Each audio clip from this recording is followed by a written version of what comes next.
The borehole beat the world record in 1979. It was almost 40,000 feet below the surface, which is an amazingly deep distance when you think about it. The Marianas Trench, which is the deepest place in the ocean, is not even near that deep. In the Arctic, there is a hole in the ground that changed everything scientists thought they knew about this planet. It is 9 inches wide, narrower than a dinner plate. A rusted metal cap held down by 12 bolts is all that seals it.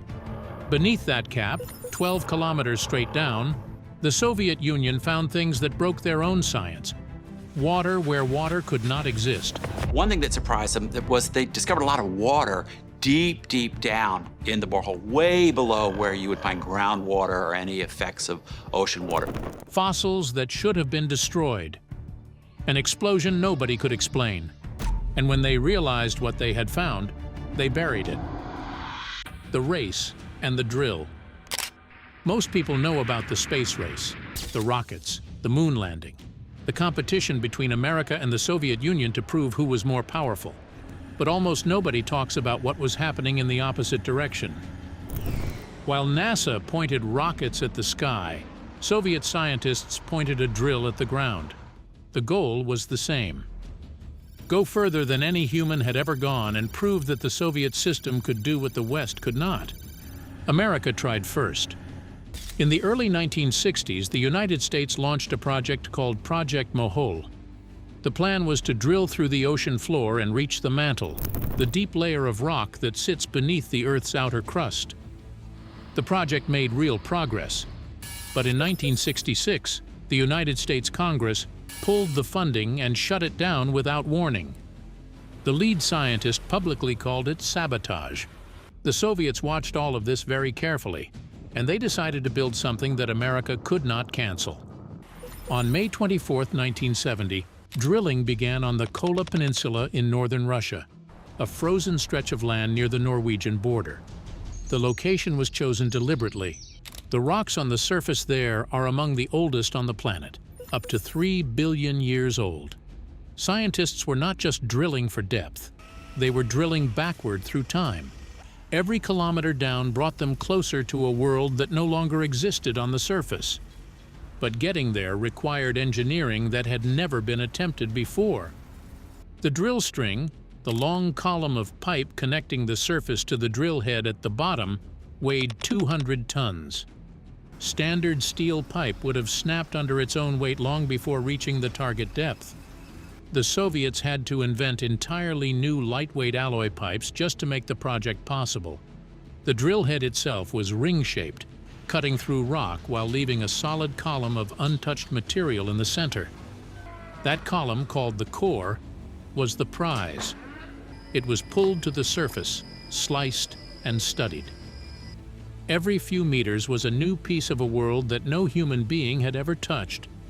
There was another layer to this project that was never made public. The Kola Peninsula sat close to the Norwegian border and within range of NATO surveillance. Because of that, the project was placed under a dual security classification from the very beginning. The science was restricted, but so was the logistics. Researchers on site held clearances that went far beyond what any normal civilian research project would require. This was not just a drilling project. It was a state operation dressed in the clothes of science. At 12 kilometers of depth, with 200 tons of pipe hanging below them, the scientists on the surface had no way to see what was actually happening at the bottom of the hole. They could read the numbers on their instruments. They could study whatever the drill brought back up. But there was no camera, no direct feed, no real-time information from the drill tip. Whatever was happening 12 kilometers down had already happened by the time the data reached the surface. They were working entirely from delayed readings and physical samples. And those samples were about to tell them something their instruments had completely failed to predict. The first major discovery did not come from the deepest point of the hole. It came from a depth that Soviet geological science had already mapped, studied, and declared fully understood. What the drill found there, or more accurately what it did not find, was the beginning of everything the Soviets tried to hide. The first thing they hid. Scientists had a method for seeing inside the Earth without physically going there. When earthquakes happen, they send powerful waves of energy through the planet. Those waves travel at different speeds depending on the type of rock they pass through. By measuring those waves, scientists could map what the Earth looked like deep underground without ever drilling a single meter. They had been doing this for decades. They trusted it completely. And those maps all told the same story. At roughly 7 kilometers below the surface, granite, the hard rock that makes up the Earth's outer layer, was supposed to give way to something denser and harder called basalt. This transition had shown up in surveys conducted across the Soviet Union and around the entire world. It had been written into geology textbooks. It had been taught in universities for generations. The Soviet Union had used it to plan mines, locate oil, and make industrial decisions worth billions of rubles. It was not a theory. Everyone treated it as fact. The Kola drill reached 7 kilometers, then passed it, then kept going. 8 kilometers, 9, 10, and the transition never came. No basalt, just more granite, continuing downward as if the boundary the entire world had mapped and trusted had never existed at all. The scientists on the team understood immediately how serious this was. Every geological survey ever conducted had been misreading the Earth. What the surveys had detected was not a change in rock type, but a change in rock structure caused by extreme pressure and heat deeper underground. The boundary was an illusion, and every industrial and scientific decision built on it across the Soviet Union and worldwide had been built on something that was not real. And that is when the Soviet state stepped in. The drilling logs recording this discovery were classified as state secrets. Scientists attending international conferences were barred from presenting the finding. Every research paper leaving the country was reviewed by government authorities first. Anything that contradicted established Soviet geological doctrine was cut before the paper was published. The scientists knew what they had found. They were ordered to stay silent. The reason behind that silence was not just embarrassment. The same surveys that Kola had just proven wrong were the ones the Soviet Union relied on to locate oil fields and plan extraction operations across Siberia and the Urals.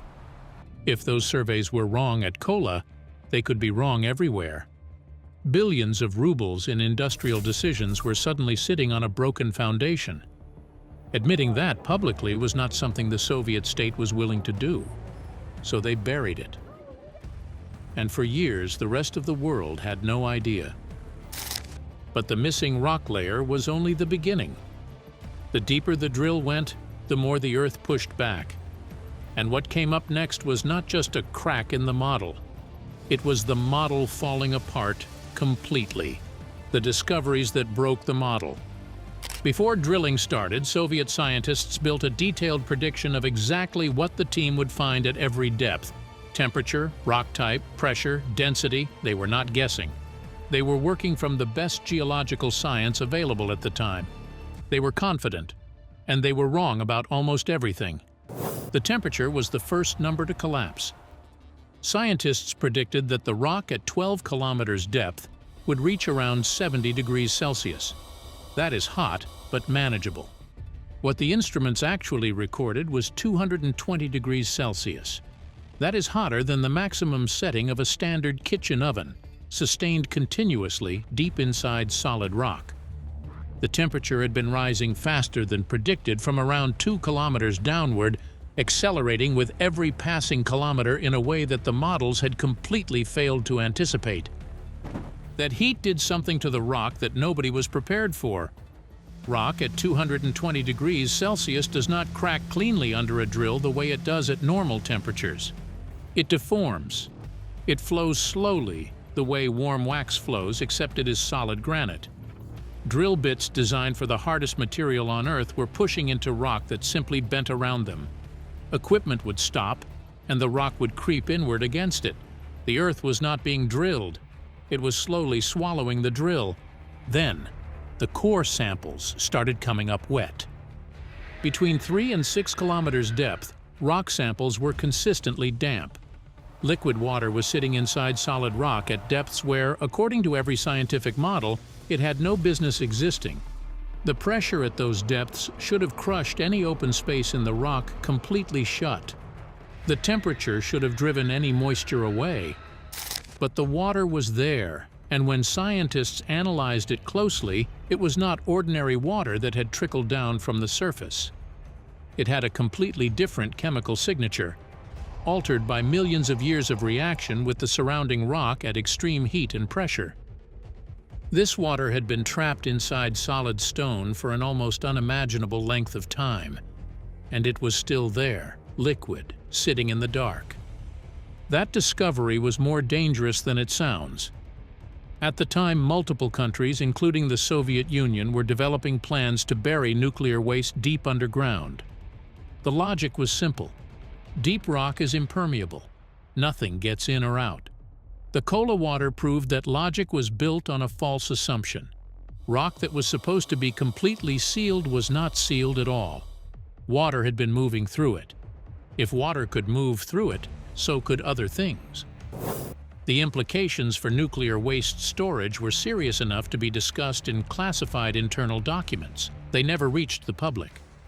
Below the water, the drilling mud coming back up from the deepest sections was saturated with hydrogen gas.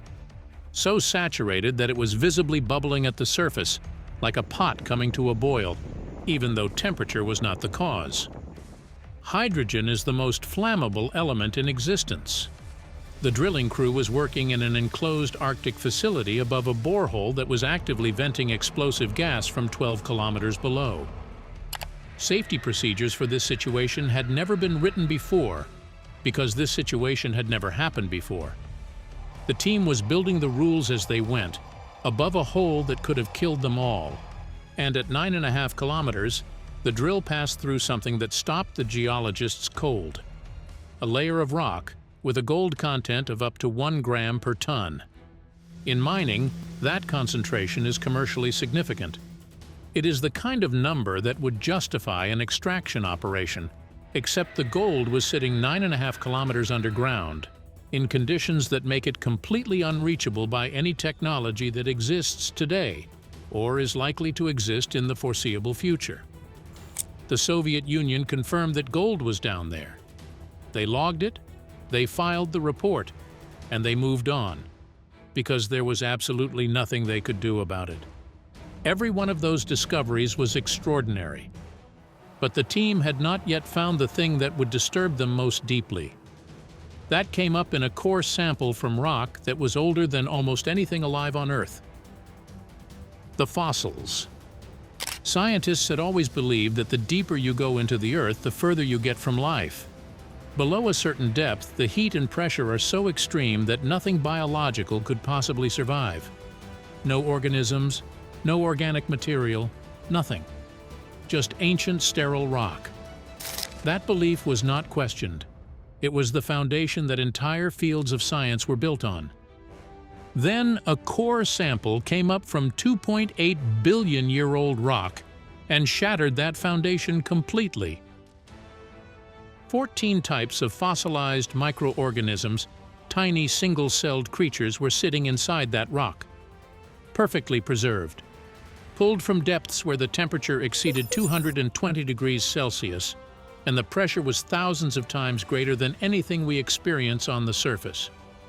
These were conditions that were supposed to destroy every trace of organic material long before any drill could ever reach it. And yet there they were, intact, inside stone that old, at depths that deep.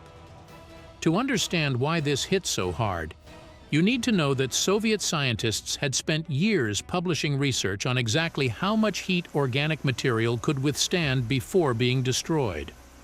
They had set those limits. They had built entire scientific fields on those limits. And now a cylinder of rock sitting on a laboratory table was telling them their limits were completely wrong. The Soviet authorities moved fast. Researchers were told to keep the finding internal, no discussion outside the team, no announcements without approval from Moscow. The reason was straightforward. If the fossils were made public, Soviet science would have to publicly admit that years of published research on the limits of life had been wrong. In the Soviet system, that kind of institutional failure had serious consequences for the people involved. But the suppression went further than protecting reputations. The same thermal limit data that the fossils had just broken was the data used to design underground storage facilities across the Soviet Union. Facilities storing biological and chemical materials that needed stable, controlled conditions to remain safe. If organic material could survive at temperatures far beyond the published limits, then the safety calculations behind those facilities were built on false numbers. This discovery touched national security directly, and it was buried. What the Soviets could not bury was what the rest of the world eventually found on its own. In the late 1990s, deep mining operations in South Africa pulled up something that stopped scientists cold. Not fossils. Living microorganisms, actively alive, kilometers below the surface. No sunlight, no oxygen, no connection to anything on the surface at all. They were feeding entirely on chemical reactions happening in the surrounding rock, and they had been doing it, completely alone in the dark, for potentially millions of years. Scientists now believe the total mass of microbial life living inside the Earth's crust may be as large as all the life on the surface of the planet combined. The Kola fossils were the first crack in the wall that led to that discovery, and the Soviets had tried to seal that crack shut. Those fossils also forced scientists to think about life beyond Earth in a completely new way. If life can survive at those depths, in that heat, with no sunlight and no oxygen, then the same conditions could exist inside Mars, or inside the frozen moons of Jupiter and Saturn. The Kola drill did not just challenge geology, it changed the entire conversation about where life in the solar system might be found. The scientists who pulled those samples up had no idea of the scale of what they were holding. The Earth had now given up water, impossible heat, unreachable gold, explosive gas, and life where no life should exist. But the hardest moment of this story was still ahead, because the Earth was about to stop giving and start taking. The catastrophe and the cover. On September 27, 1984, the Kola team was in Moscow attending an international geological conference. The borehole was left unattended. There was no one watching the instruments, no one monitoring the walls of the hole, and in that silence, the Earth moved. Rock at extreme depth does not sit still the way rock on the surface does. Under enormous pressure and heat, it creeps, it shifts. It flows in ways that happen too slowly to see but fast enough to matter. While the team was away, the walls of the borehole began to deform.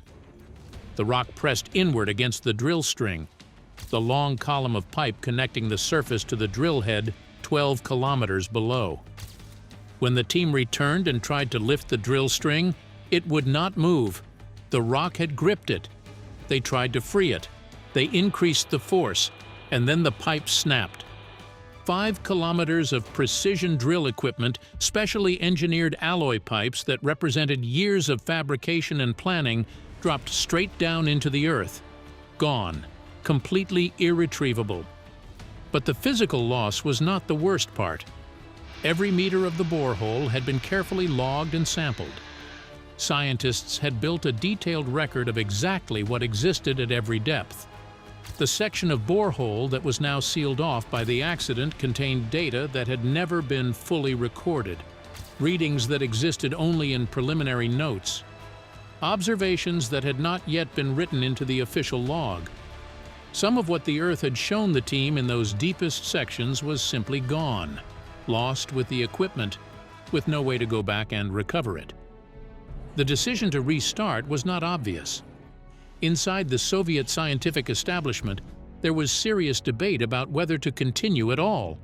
The project had just lost 5 years of work in a single afternoon. The cost of restarting was enormous, but the order came through. Begin again from 7,000 meters, and so they did, carrying the full knowledge that everything that had just been lost could be lost again. It happened again. Different equipment, different depth, same result. The rock refused to cooperate. The heat made it flow and deform. Drill bits were destroyed, pipes were bent, sections of the hole collapsed inward. The team tried 4 additional drilling branches between 1984 and 1994, each one running into the same wall of heat, pressure, and rock that would not behave like rock. In 1992, with the Soviet Union collapsing and funding cut off, drilling stopped permanently at 12,262 meters, 3 kilometers short of the original target. What followed was its own quiet disaster. The project was shut down without any organized effort to publish, transfer, or preserve the full archive of findings. Core samples were left in storage facilities that were never designed for long-term scientific preservation. The scientists dispersed. The building began to decay. And when researchers from other countries tried to access the data in the years after the Soviet Union fell, they found a bureaucratic nightmare. Different Russian institutions claimed ownership of different portions of the archive. Nobody could clearly identify who had the authority to grant access. Data that should have been released in the early 1990s was still tangled in those disputes years later. Some of the core samples are gone. Temperature cycling in underfunded storage facilities degraded them over decades. Others were simply lost during the administrative chaos of the post-Soviet period. The deepest drilling project in human history, a project that had produced discoveries that changed geological science, was treated as disposable. Its physical record is disappearing, and no one with the power to stop it has chosen to do so. The project was closed, the data was scattered, the building was left to rot, and that should have been the final chapter. But there was one thing the Soviets never explained before they sealed the hole. One thing that the project director himself admitted in public that he could not account for. The thing nobody can explain. Before the project closed, one final incident was recorded at the Kola Borehole. It was never explained. And the only person who spoke about it publicly was the man who ran the entire operation. His name was David Guberman. He was the director of the Kola Superdeep Research and Production Association, the most senior scientific authority on the project. Years after the borehole was sealed, he stood before an international audience at a UNESCO conference and described something that had happened during the drilling. He chose his words carefully. He said that on one hand, what he was about to describe sounded like complete nonsense. But on the other hand, as an honest scientist, he could not claim to know what had happened. A strange noise was recorded coming from inside the borehole, not from surface equipment, not from any geological vibration that matched a known pattern. From inside the hole itself. Days later, there was an explosion, also from inside the borehole. When the team investigated the same depth afterward, they found nothing. No equipment failure, no gas release, no geological event that fit the data. Nothing that could explain what had been recorded. Guberman did not claim it was supernatural. He stated it plainly and said he did not understand it. That statement was never followed up with any formal investigation. And it was not the only incident. Internal project records show instruments producing readings at specific depths that could not be matched to any known geological condition. Drill behavior that did not correspond to the rock the team had measured. These were logged internally and never published. Guberman's explosion is the most known anomaly only because he chose to speak about it. The others stayed buried with everything else. 3 years after the explosion, the hole was sealed. A heavy metal cap, 12 bolts. No instrumentation left inside to monitor conditions at depth. No plan for reopening it. The question Guberman raised at UNESCO has never been formally investigated. The Kola Borehole sits in the Arctic right now, sealed and silent. The core samples above ground are deteriorating in underfunded storage. The data archive is fragmented across institutions that cannot agree on who owns it. And the Chinese government, currently drilling toward 10,000 meters in the Tarim Basin, has data-sharing protocols that international scientists describe as just as opaque as the Soviet ones were. The pattern has not changed. The deepest hole humanity ever drilled is abandoned, and whatever produced that explosion in the dark is still down there. Nobody is going back.